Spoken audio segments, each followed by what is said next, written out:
It's time for change in Albania, and now the regional elections are coming up for the municipality of Tirana, and we have just a big international scandal hitting here, Albania.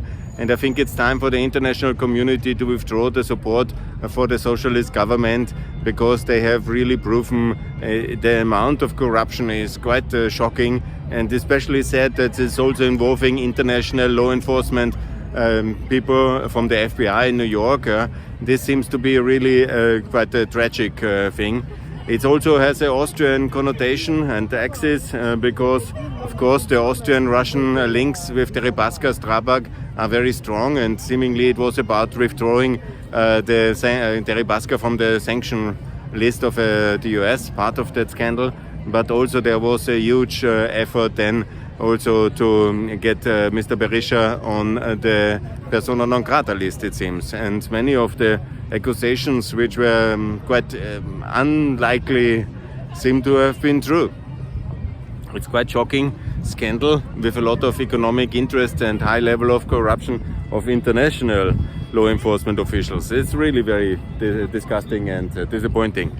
And I think now, when, of course, that was seemingly orchestrated by the government and the Prime Minister, it's time to withdraw the international support for the Rama government. It has been 10 years now, from 2013, where there was support from the international community for the Rama government, and he has done some things. He has built a lot of buildings. Actually, it's very nice city now. He's cleaned it up. He has also done this revitalization of the city centers, but he lost a lot of people towards the European Union. He has also not really transformed the core of the state. He has not really attracted a lot of investments. He has not really transformed the countryside, and the living conditions are still very difficult for the people. So overall, for 10 years, I think it's okay-ish, given that it was a global crisis.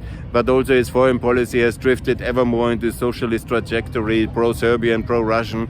That's very disappointing as well. And you don't see almost no Ukrainian flag here in Tirana. Yeah, he has not supported Ukraine's NATO application, as most Central and Eastern European head of states and governments have done. And he has done very little to support Kosovo in 10 years. And he has created this Open Balkans with Vucic and all this Serbian-dominated investment drive, and it's very disappointing. So I think it's enough. It would be the best to have early elections together with the municipal elections in May, and then this would be in April. I have to check the exact date. And then to have a government change, I think it would be very good. And I think it's enough. 10 years in power. It was a big problem, and I told it on this podcast, everybody who wanted to hear, that there shouldn't have been a third mandate of Rama. It's always very difficult in transition countries when you have a third mandate, because you monopolize all the power of this oligarchic capitalistic system which they have developed. You make so much money that you easily buy things, and even he's an ability to buy international law enforcement, and he is ready to do that. And that's, of course, deeply problematic. So government change, I think, is inevitable now. And we need to basically agree to withdraw the support. And there must be early elections. In the light of the scandal, I think it will be very clear that there will be a government alternative voted in. And also must be supervised, because all this money cannot be unlimited available for